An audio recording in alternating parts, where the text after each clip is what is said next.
The ICF describes the skill of powerful questioning as the ability to ask questions that reveal the information needed for maximum benefit to the coaching relationship and the student.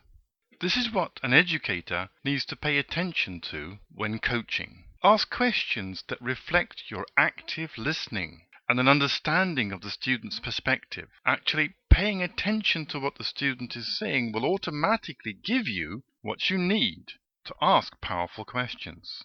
Ask questions that evoke discovery, insight, commitment, or actions. You will notice that these questions go downwards into what's important to the student and forwards into the future that the student is creating. They don't go backwards into history or explanations.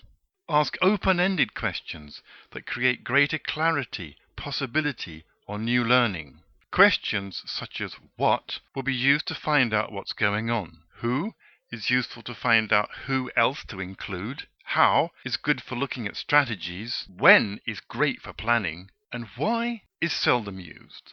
Ask questions that move the student towards what they desire, not questions that ask them to justify previous actions or look backwards. Listening to a professional coach, you will hear them ask a large number of questions. Indeed, this is one indication that the conversation you're listening to has coaching intentions. So where do all these coaching questions come from?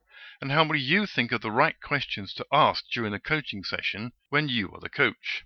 My own skill in asking powerful questions has developed over time and has had several distinctive development phases. Initially, I asked open-ended questions and made a note of which questions had a strong beneficial effect on my student.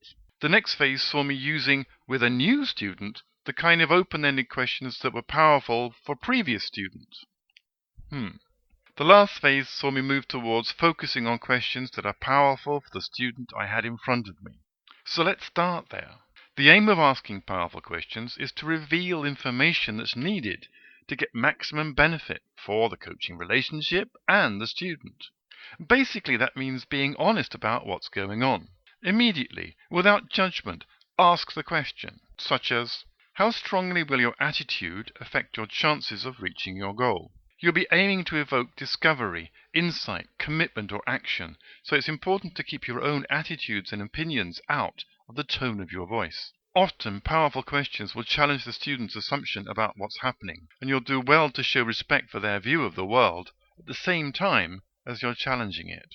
Early in the coaching relationship, and if the difference between the coach and educator roles is not made clear, students may well expect the coach to be looking for the right answer to their question. They may also expect the coach to have answers as well as the questions, and to give the answers when the student cannot answer for themselves. In that case, you need to make your expectations as coach clearer to the student.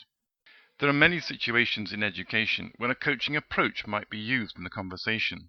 In these situations, you might be seeking to change or correct the student's behavior. Situations such as late arrival, disturbing other students, work not being handed in on time, or any other kind of repeated bad behavior. It's important to note that there are always several agendas in play. The student in question has an agenda, their parents have an agenda, their friendship group, the class, the teacher are all people who have agendas. A step-by-step approach that could be used is the following. 1. Make the agendas clear. 2. Ask for mutual respect. 3. Seek a new balance. 4. Find new behavior to support the balance.